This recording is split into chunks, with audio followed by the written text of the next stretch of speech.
Hi there and welcome back to my channel. Today I'm going to share a recipe for a gluten-free almond tart. It's got a gluten-free pastry base, and I know so far the gluten-free pastry recipe I've shared on YouTube has been my most popular thing to date, so I thought I'd just run through quickly how I do that again, and then just show you how easy it is to put together an almond tart with the pastry. The full recipe for this is over on my blog, so we'll put a written, in the written description I'll put a link below just so you can grab the full recipe. But let me just drop the camera down and get on and share with you how I firstly put together the gluten-free pastry. Okay, so the camera's straight. Okay, so in the bowl I've got some gluten-free plain flour.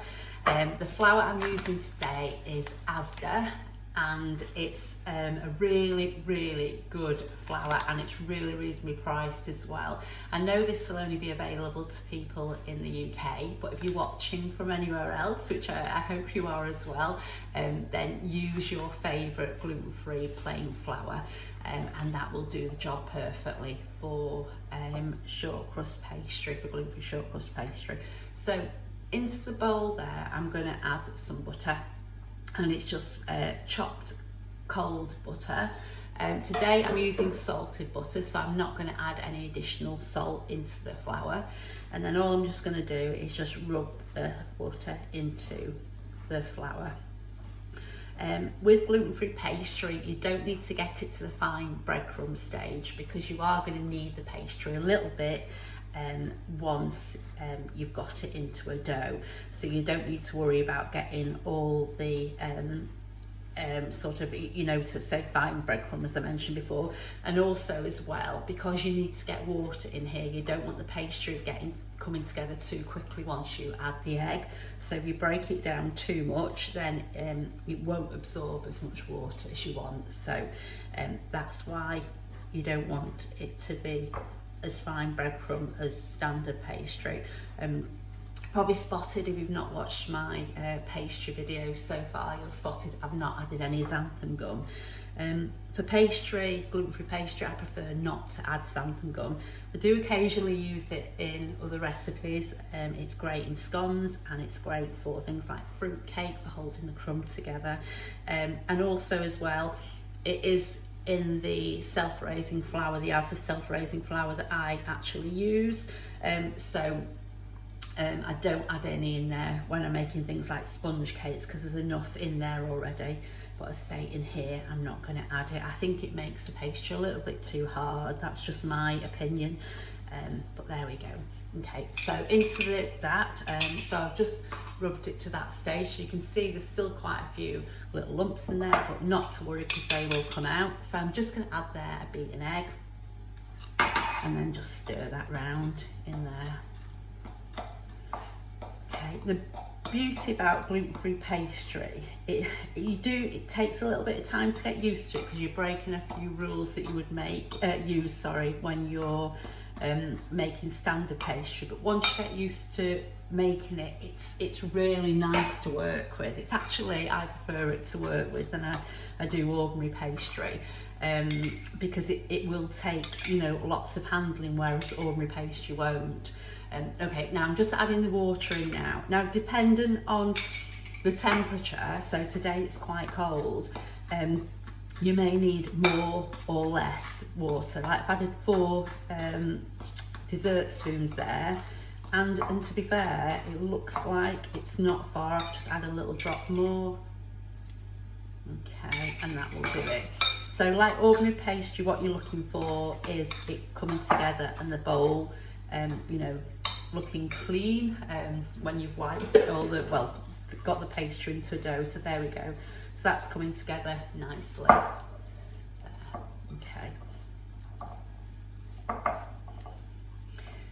Okay, so that's just come together nicely, and it's cleaned the bowl.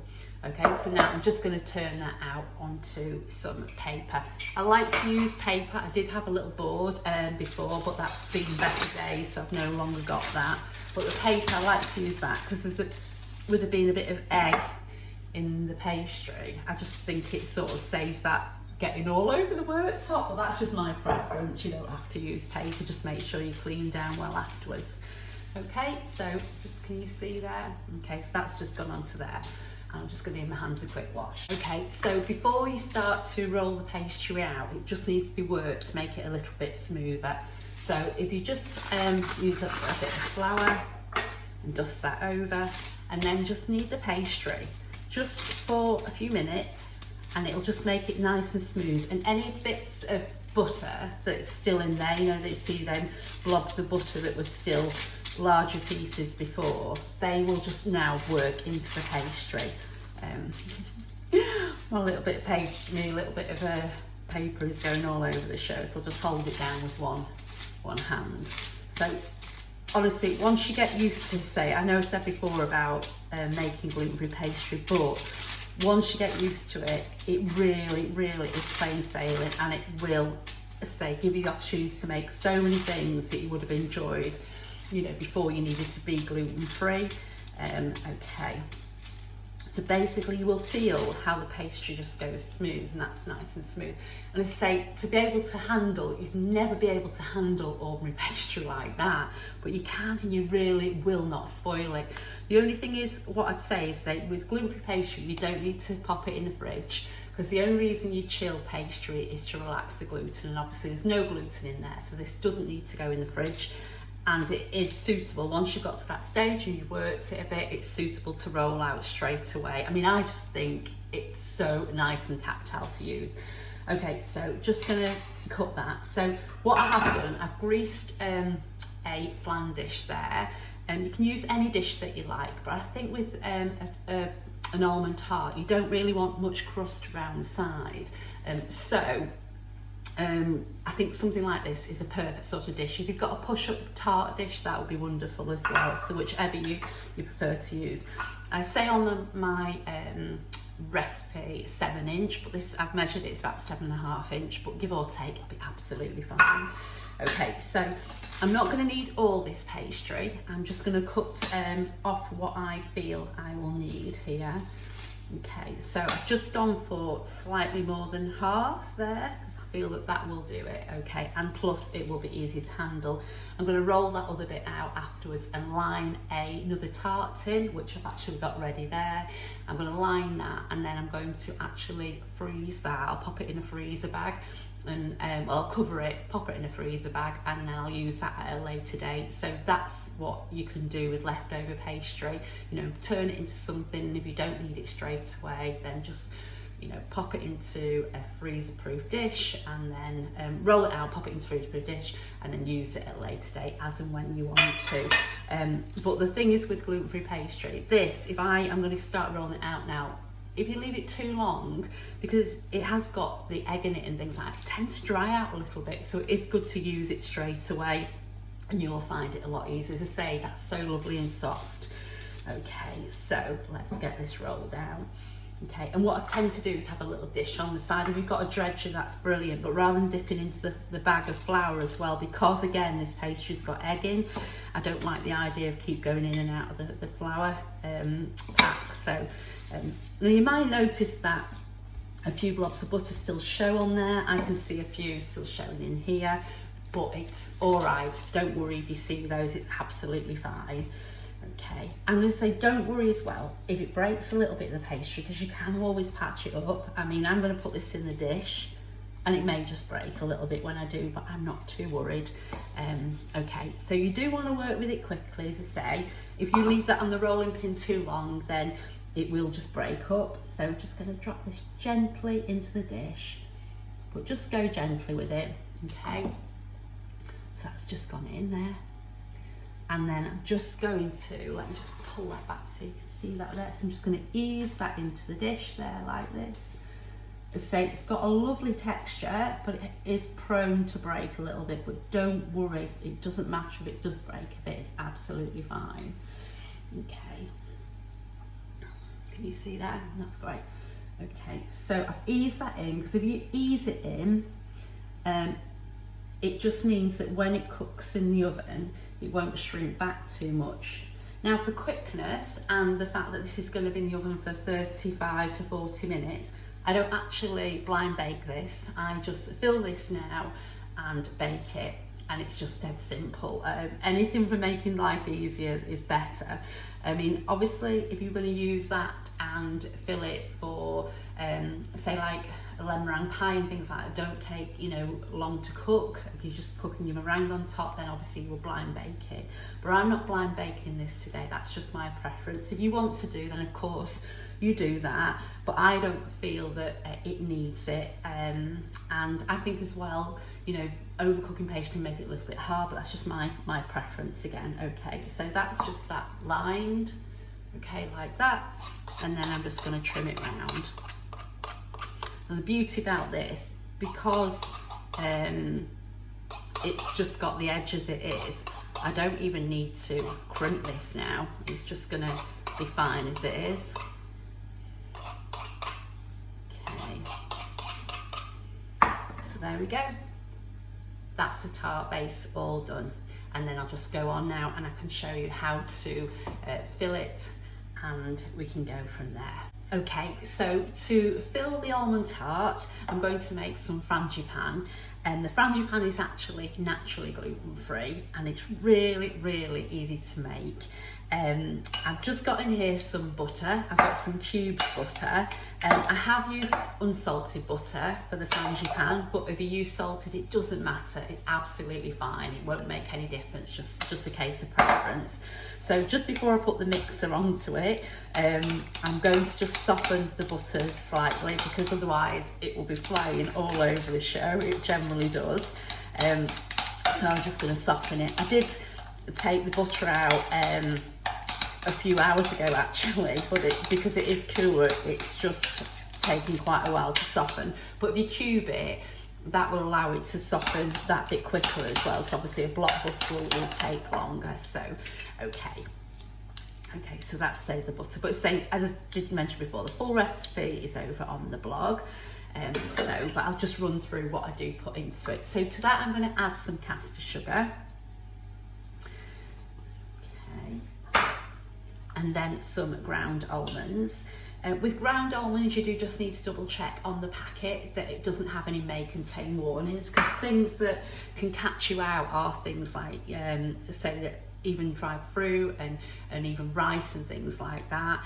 And then also I'm going to use some almond extract and things like that. Again, need checking, and spices for any gluten containing ingredients.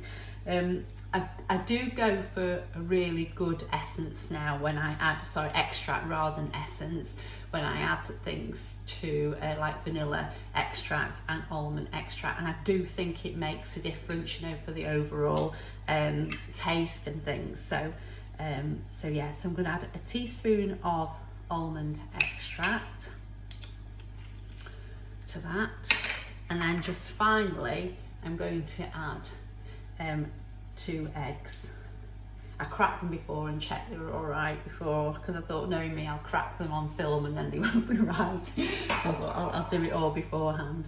Okay, so I'm just going to give it a quick mix. Now, to be honest, you can just mix this by hand if you want to do. I'm just going to quickly put the mixer on to make it nice and smooth. But if you don't have an electric whisk or mixer, then it is absolutely fine to do it by hand for quickness. Before, I have done it by hand as well. Okay, so just going to pop this on and just whisk it for a few minutes until it becomes nice and smooth.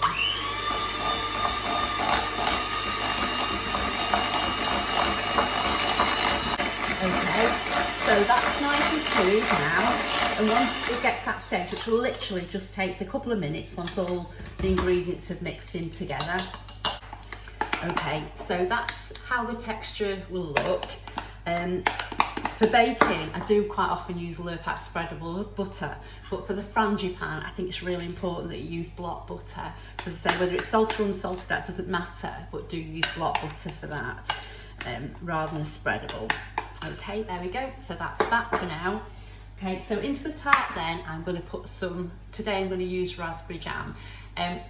You can use different jams. Apricot works really well. Of course, cherry works really well with the almond flavoured as well. So that's just perfect. The only thing what I'd say is use a really good one, because it does make the overall tart just work so well. So my favourite jam, so if I'm buying jam, it's a Bon Maman. I love it. If you've got homemade or any other of your favourite brands, then of course use that. So I'm just going to pop some of this in here. I'm quite generous with the raspberry jam, and then just spread it round at the bottom. You don't need to prick the base of the tart, it's okay. I mean, there's no raisin agent in there, so the tart will be okay, it will be fine. If I was blind baking it, I would prick the bottom of the tart, but because I'm not blind baking it, I'm leaving it as it is. There we go. So plenty of jam. There we go, like that. And then just pop the frangipane topping on top. Such a gorgeous tart, this, and it's the sort of thing, even though it's really easy to make, say just master the art of making pastry, it's so worth it. And I'm saying mastering the art, once you get used to it, there'll be no looking back, honestly. It's just, it really is a dream to work with gluten-free pastry once you get used to it. But this, say, an almond tart, it is easy, but it's something that can be jazzed up for when you've got friends round or family, and it's just a really nice thing to put together with vanilla ice cream or some homemade custard, anything like that, or a bit of Greek yogurt if that's your thing, or creme fraiche, whichever you prefer. Okay, so just spread this across the top of the jam.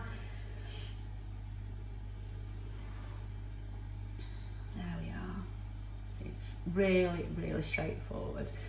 I mean, I've just left making a hash of it at the last minute there. Patch that bit up. Okay, so I've sort of left this running, and I have sort of done it in real time. Obviously, I'll be editing things out and stuff like that, but it is really simple. And as I say, it's like anything, it's just getting used to the pastry making, but the actual filling, this frangipane filling is so nice and easy to make. It's just the same basically as a sponge filling, except that you're adding frangipane rather than flour. Not frangipane, sorry, ground almonds rather than flour. Okay, so that's how it will look. And then the final bit is a good sprinkling of almonds over the top. Flaked almonds over the top. Again, flaked almonds need checking to make sure there's no make contained on the pack as well. I like lots of them going over, but it's just your preference, or even whether you want to add them at all, that's absolutely fine. Okay, so we're going to pop this in the oven, and then I'll show you what it looks like when it's all done.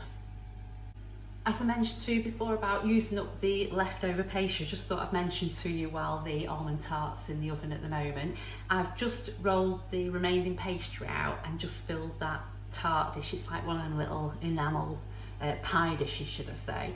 Now I'll wrap this and, as I say, pop it into the freezer, and it'll be fine in there for a couple of months. And it's just handy, just whether I want another little almond tart, or whether I want to make a meringue or a Manchester tart or a quiche, it's just there, and it uses the pastry up perfectly. And also at the same time, whilst you've got the worktop a bit of a mess, you might as well roll out the rest of the pastry. I mean, or make some jam tarts, whatever you prefer that you can eat straight away. But it just saves wasting the pastry, because the thing is with gluten-free pastry, because the amount, you have to do the minimum amount because of 200 grams, because it requires because it requires adding an egg. So it's unlike standard pastry that you can reduce the quantity right down. So quite often you're going to end up with more than what you need for a particular recipe, but say it doesn't have to go to waste, and it will save you time at a later date. So I just thought I'd mention that again. Okay, so I've just grabbed the almond tart out of the oven now. I baked it for about 37 minutes. I checked it after 35 and I felt it just needed that couple minutes more, so I left it in. I tested it with a skewer, cake skewer, and it came out nice and clean, so that's all good. And I'm just going to allow that to cool now completely. I'll pop a few shots on at the end of its slice so you can see what it looks like inside. I think personally with almond tart, it's the nicest on the day you make it, and also the day after as well. It's great, but it will keep absolutely fine for a few days, no problem at all. And you can also freeze it as well. So yeah, so that's the gluten-free almond tart. Thanks as always for watching this recipe today. I really hope that you liked it, and I hope that it's made you want to go into the kitchen and make it. I have lots more recipes over on my blog, so do feel free to pop in and have a browse and see if there's anything else that grabs your fancy, and I will be sharing more with you really soon. But in the meantime, take care. Say thanks again for watching, and bye for now.